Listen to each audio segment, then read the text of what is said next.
Welcome to Business Innovators Radio, featuring industry influencers and trendsetters sharing proven strategies to help you build a better life right now.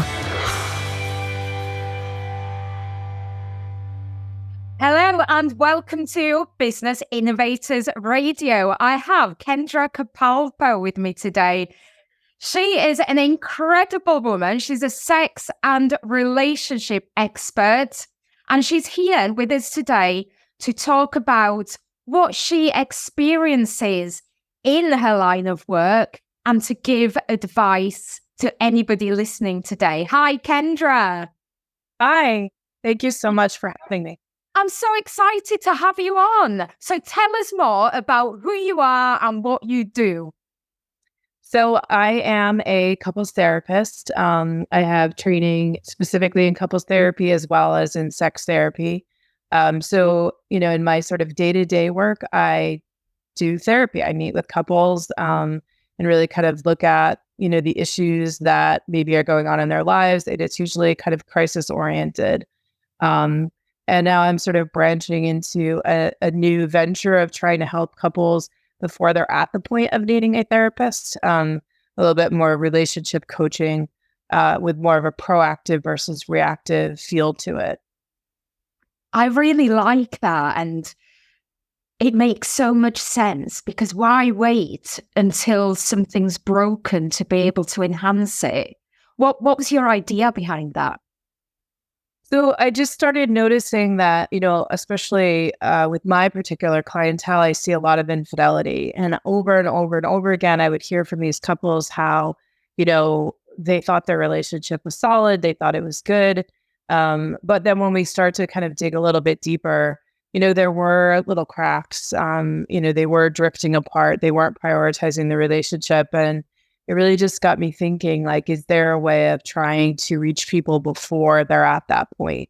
I think that there's often a stigma attached to therapy, that people don't want to admit that there's a problem, and so they don't go to therapy. And I think that relationship coaching and relationship courses and things along those lines are less daunting for people. And my hope is that people will recognize okay, it doesn't have to be broken to work on it. And that the couples that work the most on their relationships and don't sleep on them are the ones that have the relationships that don't end up in crisis. So that's kind of what it was born out of. It's just what I see on a day-to-day basis and try to find a way to avoid having to recover from that pain before working on the relationship. That makes so much sense. So who are your clientele? Who are your people? Well, honestly, the clientele I see are the people that everyone else sees and thinks their lives are perfect, right? So they're the white picket fence family, the successful, wealthy couple that's stunningly beautiful and, have the 2.5 kids and the dog, and, everything looks wonderful from the outside. Yeah, on the, behind the closed doors, there are these cracks that are forming and distance that's occurring, and it's not being addressed. So by the time they end up as my clients, they've already, discovered infidelity, or there are issues around alcohol or other sort of betrayals that happen in relationships. And so they're really trying to heal, and then try to work backwards and figure out what was wrong that needed, that could have worked on earlier. And then my, what I perceive as my new clients of the ones that I'm hoping to work with in the future, it's really everyone. I don't know that there's a specific demographic. It's just kind of emotionally intelligent people that recognize that, relationships take work, and that's not a negative. It's not, a sign that your relationship is unhealthy if you're putting effort and work into it. It's really the way to make it the best it can be, and are willing to put the time and effort into it. Completely. And understanding somebody else and navigating a relationship does take work, doesn't it? Do you think that people are too quick into ending a relationship or, becoming unfaithful and all of those things? Yeah, I definitely think that more and more people enter into committed relationships or marriage with the idea that if it doesn't work out, they could just get a divorce. So I think that that's a little bit in the background. Obviously, sometimes relationships don't work out and people need to get divorced, and, there's no judgment on that. But I do think that, if that's part of your mindset entering into it, that might be a red flag. And I think that, the way often we view infidelity is maybe too much based on what we see in the movies. And I think that often it's this really very subtle, slivers of lines being crossed that the person is able to kind of rationalize. They don't even really see them as doing anything wrong because each one is really not anything wrong. Oh, it's just a friend from work. Oh, it's just a colleague. Oh, we were just we both had lunch at the same time. So we had lunch. It's these little ways that we rationalize behavior. And then, before the person knows it, they've crossed that line. And I think a lot of times it's because they're not that their relationship is bad, but more that their relationship isn't fully, fulfilling, and that there's issues that aren't being talked about. Yeah, because after that initial excitement and joy when somebody gets together, it quickly changes, doesn't it? And then, we need more to be able to continue. So how does somebody know when the right time is to end the relationship or when to work on it? I obviously am sort of by nature maybe an eternal optimist. So I always think that there's hope to work on a relationship if both parties feel that there's something they want to save, right? So if two people are, or actually even if one person is I definitively don't want this relationship, then that's really the time to move on. But if both people are saying, mistakes were made, but I can see my role in it and I could see where maybe we could get back on track, or I want this to work, I still want to be with you for the right reasons. And when I say the right reasons, I mean, not just I don't want a divorce, or I don't, want to do it to the kids, but really something about their connection, then I really do think most relationships can be improved and potentially saved. Yes. And do you think that generally as society, we're conditioned towards the happy ever after? So when challenges do arise in relationships, people often jump to the extreme. Is that something that you experience? Yeah, for sure. I think that we're, especially, with social media, we're fed these kind of constant images of perfection, and, we see what we think are these other people's relationships who's, look perfect. And so it's easy to look at your own relationship and think, wow, it's not good because it doesn't look like so-and-so's. But again, as I see behind closed doors, a lot of times what looks beautiful and pristine on the outside is falling apart behind closed doors. And so it's really trying to remember that, what you see in other people might not be accurate, first of all. And there is no such thing as perfect. It's always a work in progress. You're never going to get there. You're always trying to go towards, you don't arrive. And so I think that if people viewed it differently and really recognize that relationships take work, and that it's constantly trying to keep the spark alive and constantly, trying to step up in the relationship on your side, not just waiting for your partner to do that, not just reacting to, but taking the initiative. That if people did that more and had a different philosophy about it, there'd be, longer, healthy relationships and probably less divorce. That is so true. Yeah. So what kind of results do your clients get? Say the minute they come through the door to when they've completed their sessions, what kind of transformations would they expect?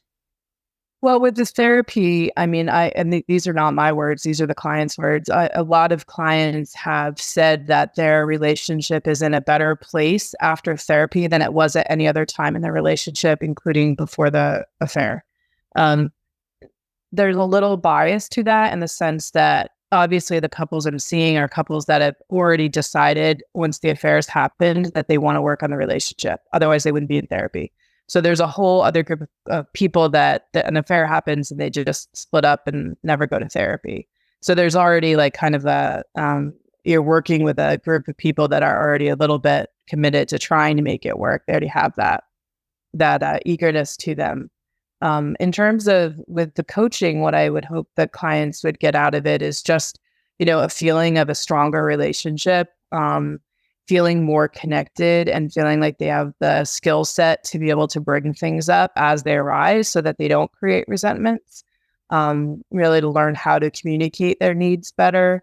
Our needs change over time. And sometimes we, have those conversations in the beginning of relationships and then just kind of like play by those rules, and then things change and we don't talk about it. Yes, because we're constantly evolving, aren't we? Yep. Yeah. So you have to keep talking, right? Like if you're changing and evolving and you're not like kind of cueing the other person in, and the beginning of a relationship, we ask so many questions and we're so curious about our partner. And then, we're 7 years, 10 years, 15 years in, and you stop asking questions because you think you already know. And I think that that's a disservice to the relationship. And it allows that sort of new, exciting energy that can sometimes happen with someone outside of the relationship to create that spark. And you want to be creating that spark in your relationship. We're constantly dating your partner. We don't date our partners enough. Oh, I love it. I love it. That gives me chills. Fantastic. So on a practical level, how can people work with you? So where are you based? Or do you do sessions over Zoom? Do you offer any other ways to work with you? Let us know how people can work with you. Sure. So currently I am licensed in Rhode Island, Massachusetts, New Hampshire, and Connecticut in the United States. So I could see clients in those states for therapy, and everything is done virtually via Zoom. I am working on hoping to release within the next few months a relationship course that will be, self-paced and virtual as well. Just to kind of go through some of the things that I see in, like I said, a proactive way to try to get people just thinking and a little more mindful, and give them the skill set so that they don't end up in my office as a therapy client instead. And then, in addition to that, for clients that might need maybe a little bit more hand-holding or one-on-one attention, there would be a coaching option, personalized coaching option. And then the thing that I'm most excited about is I'm offering couples retreats. So the idea behind them is that, you would go away with your partner, either in a group format or just you and your partner, and work with me as a relationship coach kind of to the extent that you'd want to. So it'd be very bespoke and designed for the individual couple to work on the particular issues that they want to focus on. And it would be as much or as little of their time that they would like to kind of invest towards that. And then I would create some activities around their vacation so that they're, I think we relax on vacation. We don't have the stresses of the world. So it's like the ideal time to really enhance your relationship and work on it. So it's trying to kind of combine those two things. What an incredible concept. So how can people find out more about you? So my therapy website is conciergecoupleskounseling.com. The coaching website, which is still being worked on, but will be up shortly, is conciergecoupleskoaching.com. And then the retreats website, so there's lots of websites, is exclusivacouplesretreats.com. So that's ESCLUSVIA, couplesretreats.com. It's the Italian word for exclusive. Yeah. So those are the best places. Links included below. Go and check them out. Kendra, you have been absolutely phenomenal. Thank you for coming on today and sharing all of that. Love your insights. Thank you so much for having me. I really appreciate it. Thanks again. Thanks for listening to Business Innovators Radio. To hear all episodes featuring leading industry influencers and trendsetters, visit us online at businessinnovatorsradio.com today.